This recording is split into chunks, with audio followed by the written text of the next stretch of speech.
मुंबई से पुणे या फिर पुणे से मुंबई, ये सिर्फ एक सफर नहीं है, ये महाराष्ट्र की धड़कन है। जरा सोचिए, लाखों लोग, हजारों गाड़ियां और करोड़ों का व्यापार, सब कुछ इसी एक रास्ते पर टिका है। लेकिन अब इस सफर की पूरी कहानी बदलने वाली है। एक नया एक्सप्रेसवे आ रहा है जो वादा कर रहा है कि हमारा और आपका ट्रैवल एक्सपीरियंस पहले जैसा बिल्कुल नहीं रहेगा। तो आइए देखते हैं कि इस बड़े प्रोजेक्ट में आखिर है क्या खास। तो देखिए, सबसे पहले इस सवाल को समझना बहुत जरूरी है। ये जो लाइफलाइन इन दो बड़े शहरों को जोड़ती है, क्या वो आने वाले कल का बोझ उठाने के लिए तैयार है? हर रोज बढ़ता ट्रैफिक, बढ़ता बिजनेस, क्या मौजूदा सिस्टम इसे संभाल पा रहा है? सच तो ये है कि शायद नहीं, और इसी शायद नहीं का जवाब है ये नया एक्सप्रेसवे प्रोजेक्ट। तो चलिए पहले प्रॉब्लम की जड़ तक चलते हैं। जो मौजूदा मुंबई पुणे एक्सप्रेसवे है, उसे बने हुए काफी साल हो गए हैं। एक जमाने में वो इंजीनियरिंग का एक शानदार नमूना था, इसमें कोई शक नहीं। लेकिन आज हालत ये है कि वो अपनी कैपेसिटी की आखिरी हद पर हाँफ रहा है। देखिए, ये सिर्फ कुछ पॉइंट्स नहीं हैं, ये उन लाखों लोगों की रोज की हकीकत है जो इस रूट पर ट्रैवल करते हैं। गाड़ियों की संख्या इतनी बढ़ गई है कि हाईवे अब एक्सप्रेस कम और एक लंबा चौड़ा पार्किंग लॉट ज्यादा लगता है। इसका सीधा मतलब है घंटों की देरी, बेकार का स्ट्रेस और सबसे बड़ी बात, सेफ्टी को लेकर चिंताएं। ये सब मिलकर एक बहुत बड़ी चुनौती बन चुके हैं। तो सवाल है कि इस चुनौती से निपटने का रास्ता क्या है? जवाब है एक बिल्कुल नया, एक हाई स्पीड सॉल्यूशन, एक ऐसा कॉरिडोर जिसे अब ऑफिशियली आगे बढ़ाने की हरी झंडी मिल चुकी है। और ये हरी झंडी कोई छोटी मोटी बात नहीं है, समझिए। भारतीय राष्ट्रीय राजमार्ग प्राधिकरण यानी NHAI ने इसकी डिटेल्ड प्रोजेक्ट रिपोर्ट, जिसे DPR कहते हैं, उसे मंजूरी दे दी है।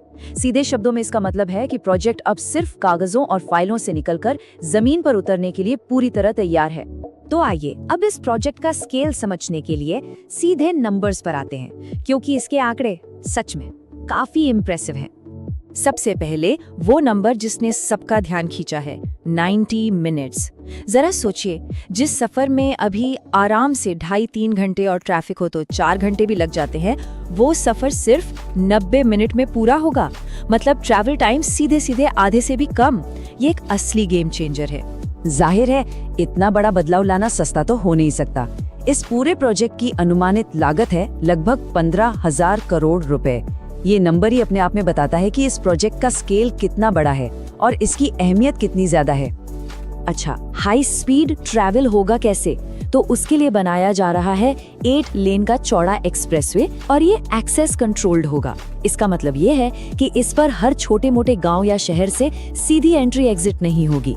इससे क्या होगा, गाड़ियों का फ्लो बिना किसी रुकावट के तेज रफ्तार से बना रहेगा।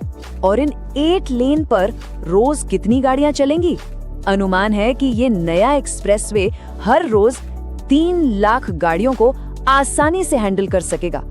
3 लाख! ये न सिर्फ आज के प्रेशर को कम करेगा, बल्कि आने वाले कई सालों की जरूरतों को ध्यान में रखकर इसे बनाया जा रहा है।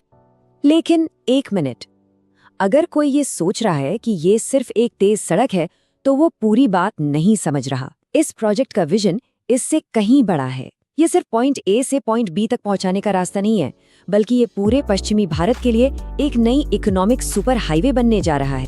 जरा इसके रूट को देखिए, कितनी स्ट्रेटेजिक प्लानिंग है।